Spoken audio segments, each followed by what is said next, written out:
Welcome to this Leadership Insights episode of the Enlightened Executive, where your personal evolution sparks your leadership evolution. In this episode, we're going to share 10 tips to run incredibly effective virtual meetings. Well, here's what I've been hearing a lot lately. Effective virtual meetings? Ha! If they exist, I've certainly never attended one. If this was your thought process when you read the title of this, I get it. Obviously, with the ongoing challenges of COVID-19 and remote working, it's more important than ever to run effective virtual meetings. Teams need leaders who can facilitate impactful meetings that create community and accountability across time zones. And yet, if you haven't been intentional about it, you're going to find people checking out and multitasking during virtual meetings at an alarming rate. We're tired of it. And I'm not just talking about team members. Leaders do it too.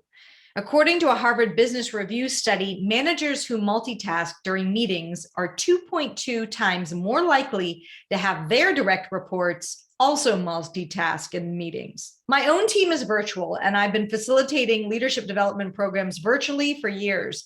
So I know what works and I know what doesn't. And here are my best virtual meeting tips for executives. Number one, create connection from the outset.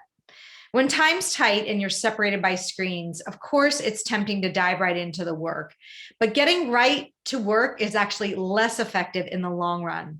As we've heard in the media so many times, people are feeling anxiety and having emotional responses to current events. Don't ignore that.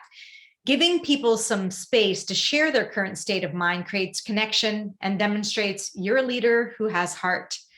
I like to do this by asking for a weather report from each person, just a 1 to 2 minute update on how they're doing and how they're feeling right now. Or you can ask, what's been most helpful to you in weathering the current state of affairs? Or what's one tip you can share with your colleagues on managing work from home? You'll probably get a range of responses. And if there are some that are exceptionally anxious, that's to be expected. The best thing you can do right now is hold space and cultivate empathy and let people know you care about them as human beings. Number two, use this as an opportunity to create new ground rules for your virtual meetings. I've found so many leaders just switched from in-person to virtual without having a discussion about some new ground rules that would be best to support your meetings. Without this conversation, it's not surprising that many team members show up without turning on their cameras or paying close attention.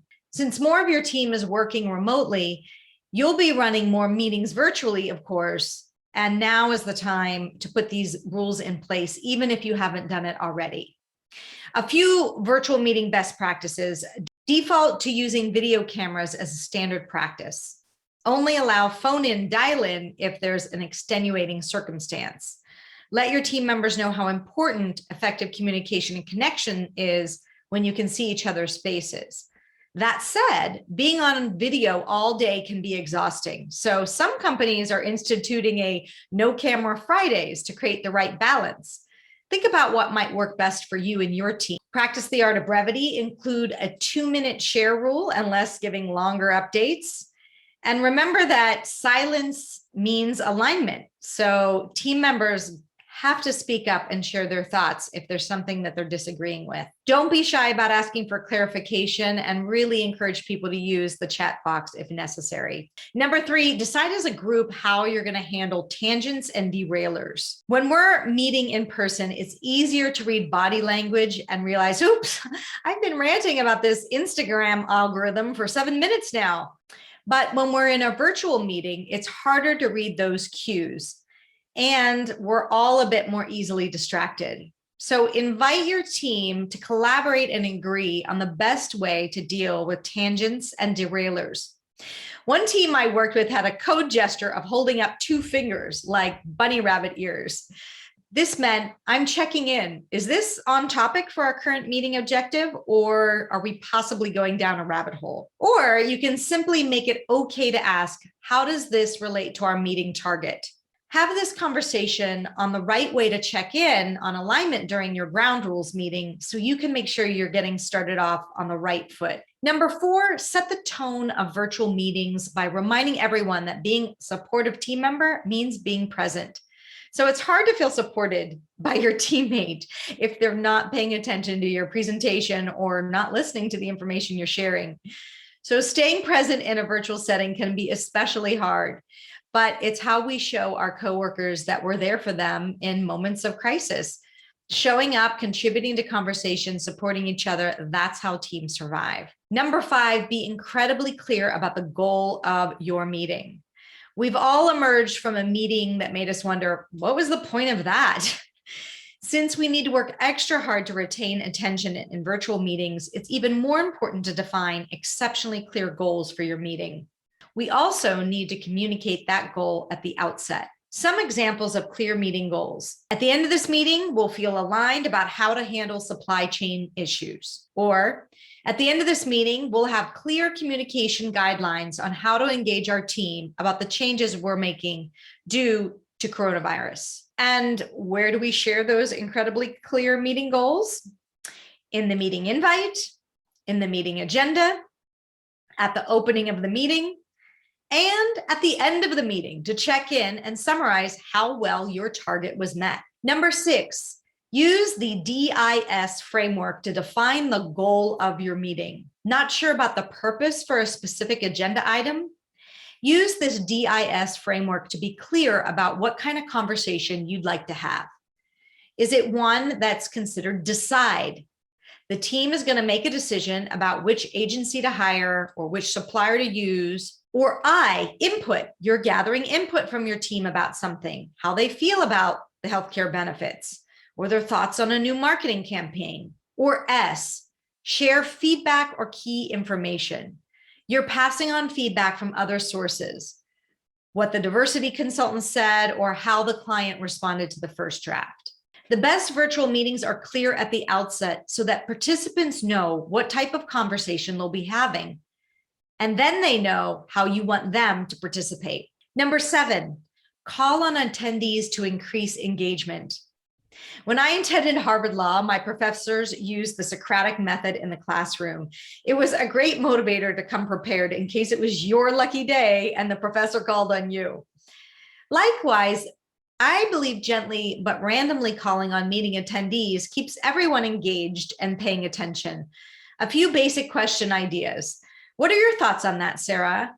Or do you agree with those findings, Paul? Kevin, what do your numbers show? Number 8, if you know some attendees will struggle to speak up, really encourage them to use the chat box. Reminding meeting attendees that the chat box is a perfectly acceptable space to share some thoughts. It's especially important if there are certain people that monopolize the conversation or the conversation's gone on a tangent. It can be hard to verbally speak up in a virtual meeting. So sometimes popping a comment in the chat box can be easier, but of course you want to just make sure the meeting organizer or someone is monitoring the chat and sharing chat comments within the group and asking people to elaborate. Number 9, in an info-heavy meeting, presenters should tell the attendees what to look and listen for. When someone makes a 20-minute presentation filled with graphs and charts and a year's worth of findings, it's incredibly easy for the meeting attendees to check out. Presenters can engage the audience by telling them exactly what feedback they want, and not the generic, I'd like your feedback, or let me know if you have any questions. Ask each presenter to ask a targeted, specific question that will engage the rest of the team. Here are a few examples. We're going to share 2 ideas, and I'd like to hear if you have any additional ideas that could work. Or, what potential challenges do you see with the path we're on? I think we vetted everything, but we could use a double check. Number 10, know that your presence matters. Virtual meetings are no exception. During stressful times, you need to connect with your team more often than you might think. Your executive presence matters just as much on Zoom as it does in the conference room, probably even more. Some leaders I've worked with have doubled or tripled their contact with their team since the coronavirus. The absence of communication, people just make stuff up. So be there, be visible, and show that you care, even if you have as much uncertainty as the rest of your team. Share what you know and be transparent about what you don't. and make it a point to connect at least once a week. So are you looking for leadership development for high potentials in a virtual format? We do that. Get in touch with us at susandrumm.com. We'd love to help you. And if you'd like this episode and want more leadership insights like these, hit the subscribe and the like button. We always appreciate our 5-star reviews. Let's lead the way. Hope you enjoyed today's episode, and I'd like to point you to the next important step. Hit the subscribe button and the bell to get notified when we release new content. I'll see you on the next episode of The Enlightened Executive.